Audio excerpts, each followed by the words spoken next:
اعلیٰ حضرت پر ہماری آنکھیں بند ہیں، اس کا کیا مطلب ہے؟ اعلیٰ حضرت امام اہل سنت رحمۃ اللہ تعالی علیہ یہ وہ ہستی ہیں کہ جنہوں نے اس زمانے کے اندر، جب کہ بر صغیر پاک و ہند کے اندر ہر طرف ایک طوفان بدتمیزی برپا تھا، اور اللہ کی ذات پر، اللہ پاک کی ذات پر، نبی پاک صلی اللہ علیہ وسلم کی ذات پر طرح طرح سے حملے کیے جا رہے تھے، تو آپ رحمۃ اللہ تعالی علیہ ان علماء کے سرخیل تھے، ان علماء کے قائد تھے کہ جنہوں نے ان فتنوں کا زبردست مقابلہ کیا، اور اس انداز میں دین اسلام کی تشریح کو، جو حقیقی تشریح تھی وہی دین اسلام کی جو نبی پاک صلی اللہ علیہ وسلم لے کر آئے اور صحابہ کے ذریعے ہم تک پہنچا، اس کو آپ نے بالکل واضح کر کے ہمارے سامنے رکھا، اور جو باتیں دین کے اندر شامل کرنے کی کوشش کی جا رہی تھیں، جو غلط عقائد، جو غلط نظریات دین کے اندر شامل کرنے کی کوشش کی جا رہی تھی، اولیاء پر، صحابہ پر، اہل بیت پر، انبیاء پر، حتیٰ کہ اللہ کی ذات پر جو اعتراضات کیے جا رہے تھے، ان کے بارے میں جس طرح کے غلط نظریات اور عقائد کو بیان کیا جا رہا تھا، ان تمام نظریات اور عقائد کا دلائل کے ساتھ آپ نے رد کیا۔ تو بالکل واضح طور پر اسلام کی صحیح تصویر کو امام اہل سنت الشاہ امام احمد رضا خان رحمۃ اللہ تعالی علیہ نے ہمارے سامنے پیش کیا۔ آپ نے کوئی نئی بات بیان نہیں کی، یعنی ایسی نہیں کہ جو ایسی صحابہ نہیں یا کہ جو آپ نے جو ہے اپنے طور پہ بیان کی ہو، اپنے انداز میں وہی باتیں کہ جو دین اسلام کی صحیح تشریح ہمیشہ سے علماء کرتے ہوئے آ رہے ہیں، اسی بات کو آپ نے بیان کیا، اور آپ کی ان تعلیمات کو، جو تعلیمات آپ بیان کرتے رہے، جو چیزیں آپ بیان کرتے رہے، اس کو اس زمانے کے علماء نے بھی اور بعد کے علماء نے بھی تسلیم کیا۔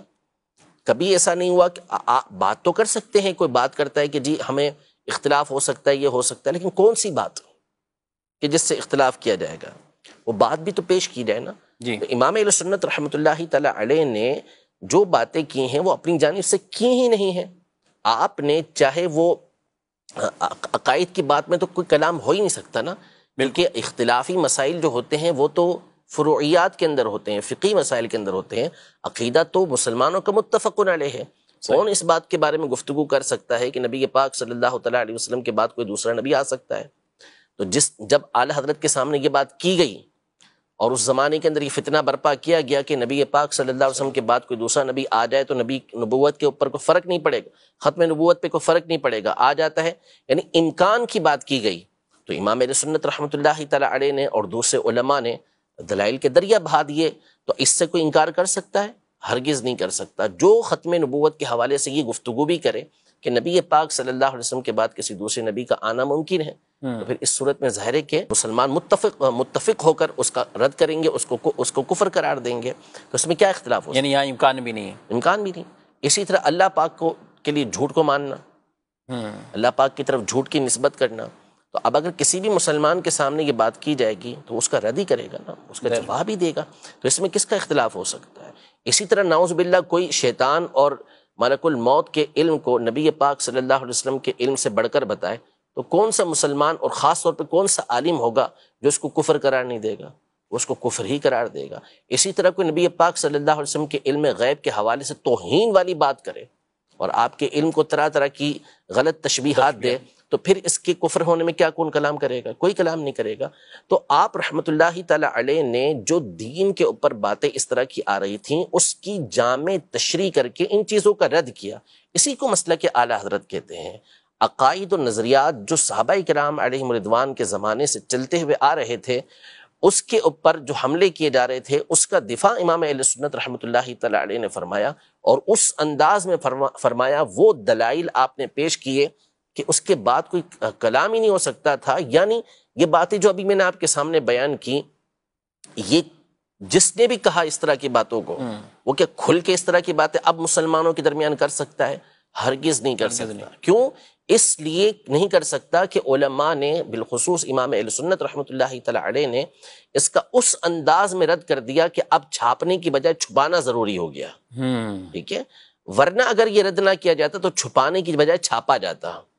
تو اب آنکھیں بند کیوں نہیں کی جائیں گی کہ جس نے ہمارے ایمان کی، عقیدے کی اس انداز میں حفاظت فرمائی. تو امام اہل سنت رحمۃ اللہ تعالی علیہ کی جو ذات ہے اعلیٰ حضرت رحمۃ اللہ تعالی علیہ، انہوں نے جس انداز میں دین اسلام کی تشریح توضیح اور دلائل کے ساتھ جس انداز میں ان چیزوں کو بیان کیا ہے، پڑھنے والا جب بندہ آپ کی کتابوں کو پڑھے گا، آپ کے رسائل کو پڑھے گا، تو منصف ہوگا، انصاف پسند ہوگا، تو کبھی بھی آپ کی جلالت علمی سے انکار نہیں کرے گا، اور جب پڑھ لے گا تو کہے گا کہ ہاں واقعی ان کی ذات پر آنکھیں بند کر دینی سبحان چاہیے، اللہ. مان لینا چاہیے. مصیبت مسئلہ ہمارے یہاں پر یہ ہے، پرابلم ہمارے یہاں پر یہ ہے، دور ہے سوشل میڈیا کا، جی. اور انسان ہمیشہ سے شہرت کا طالب رہا ہے، یا تو دولت کا طالب رہا ہے یا شہرت کا طالب رہا ہے، اور یہ حب جاہ حب مال حب دونوں. جاہ حب مال یہ ہمارے یہاں پر ہمیشہ رہتا ہے. اور اب ظاہر ہے کہ ذریعہ ہے، بدنام ہو جاؤ تو بھی نام ہو جائے گا، ٹھیک ہے نا، اور کس اچھے طریقے سے کام کر لو تو بھی اگر نام ہو گیا تو ہو گیا، بدنام ہو کر نام جلدی ہو جاتا ہے ہمارے دور کے اندر. تو اس لیے لوگ اس طرح کی باتیں کرنا یہ شروع کر دیتے ہیں، کوئی کسی کے خلاف بولنا شروع کر دیتا ہے، نعوذ باللہ کوئی صحابہ کے بارے میں گفتگو کر رہا ہے تو کوئی اہل بیت اطہار کے بارے میں گفتگو کر رہا ہے، نعوذ باللہ کوئی سیدنا صدیق اکبر رضی اللہ عنہ کے خلاف گفتگو کر رہا ہے تو کوئی سیدنا علی المرتضیٰ کرم اللہ تعالی وجہہ الکریم کے خلاف باتیں کر رہا ہے.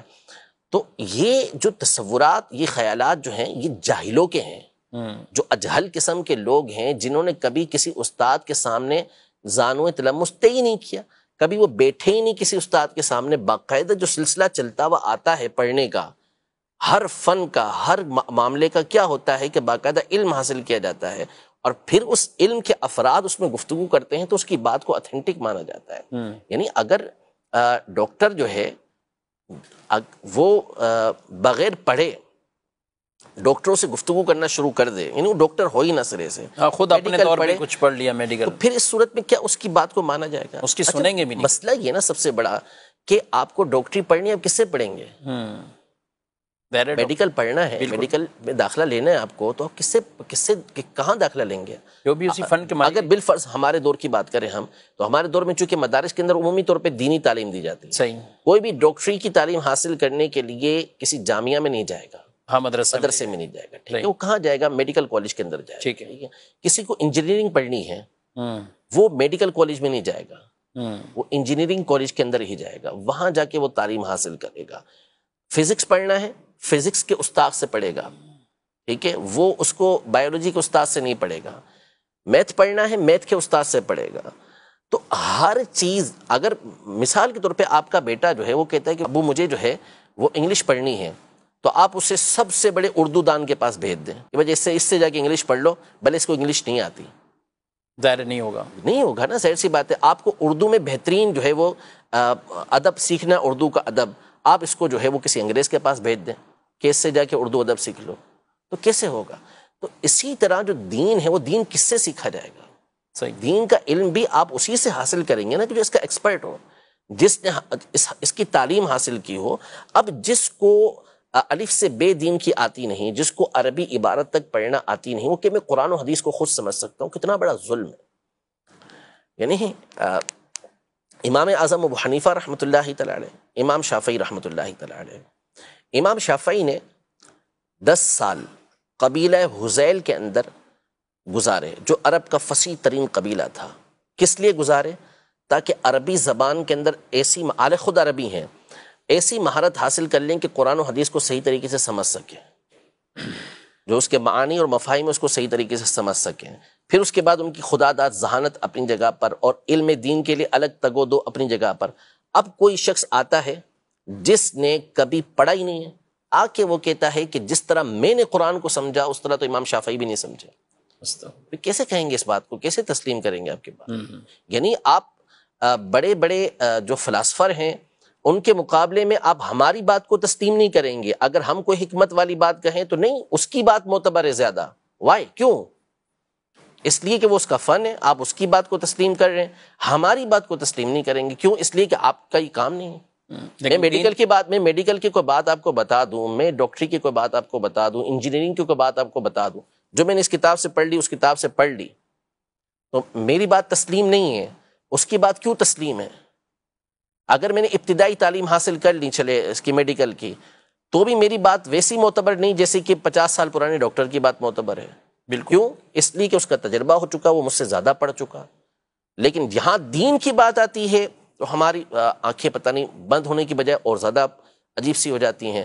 تو اس لیے جو اسلاف ہیں، بزرگان دین ہیں، یہ ایک پورا ٹاپک ہے. اگر میں اس پر گفتگو کرنا چاہوں کہ متقدمین اور متاخرین کے علم کے درمیان کیسا فرق ہے، تو اس پر علماء کی 50 نصوص موجود ہیں کہ متقدمین یعنی پرانے علماء کے جو علمی رسوخ ہوتا تھا، ان کی مضبوطی ہوتی تھی، وہ اس قدر زیادہ ہے کہ امام ذہبی رحمۃ اللہ تعالی علیہ جیسی ہستی نے فرمایا کہ جب آپ نے ابو بکر الاسماعیلی رحمۃ اللہ تعالی کی ایک کتاب کا مطالعہ کیا، مسند فاروق کا، تو آپ نے فرمایا میں نے جان لیا کہ متاخرین متقدمین کے حفظ کے برابر پہنچ ہی نہیں سکتے. ایسے کئی نصوص علماء کی موجود ہیں. تو اس لیے ہمیشہ اپنے بزرگوں کا دامن تھام کے رکھیں، اسلاف کا دامن تھام کے رکھیں. ہمیں کہا گیا اہدنا الصراط المستقیم، ہمیں سیدھے راستے پر چلا. صراط الذین انعمت علیہم، راستہ ان کا جس پر تو نے انعام کیا، اور وہ انبیاء، شہداء، صدیقین، صالحین، نیک لوگ ہیں، پارسا لوگ ہیں. ہمیشہ اس کے راستے کو اختیار کریں. فرمایا وَمَن يَتَّبِعْ غَيْرَ سَبِيلِ الْمُؤْمِنِينَ نُوَلِّهِ مَا تَوَلَّى وَنُصْلِهِ جَهَنَّمَ، کہ جو مسلمانوں کے راستے کے علاوہ کوئی اور راستہ اختیار کرے گا، ہم اس کو اسی طرف پھیر دیں گے اور اس کو جہنم کے اندر داخل کر دیں گے. تو مسلمانوں کا راستہ کون سا ہے؟ وہ یہی راستہ ہے کہ جس کے اوپر اہل سنت چل رہے ہیں، جس پر ائمہ اربعہ کے مقلدین چل رہے ہیں. وہ راستہ نہیں ہے کہ جس پر جہلا چل رہے ہوں، وہ راستہ نہیں ہے کہ جس کے اندر بزرگوں کی توہین ہو رہی ہو، وہ راستہ نہیں ہے کہ جس میں صحابہ و اہل بیت کو جو ہے وہ 2 ٹکے کا نعوذ باللہ قرار دیا جا رہا ہو، جس میں جو ہے وہ نبی پاک صلی اللہ تعالیٰ علیہ وآلہ وسلم کی ذات کے حوالے سے گفتگو کی جا رہی ہو. یہ کون سا راستہ ہے؟ یہ بزرگوں کا راستہ کب سے بن گیا؟ ہرگز ایسا نہیں ہے.